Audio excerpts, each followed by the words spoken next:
Hello everyone. Today, we are fixing a weather forecast program written in Go. The program works. But there is one big problem. No one understands it. In Goblinokus, a country that takes weather very seriously, this is unacceptable. So let's fix it using proper Go documentation. We start with the package comment. This comment appears above. The package declaration. It explains that the package provides weather information for cities in Goblinokus. Now anyone reading the code knows the purpose immediately.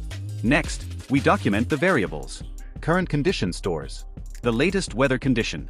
Current location stores the city that the condition belongs to. These comments tell users exactly what data is being tracked.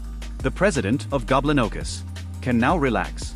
Finally, we document the forecast function. This comment explains that the function updates the current weather information and returns a readable weather report. We do not explain how it works, only what it does. This keeps the documentation simple and useful. Now the code is clear. It is readable, and it follows Go best practices. The program behaves the same, but it is much easier to understand. Thanks for watching.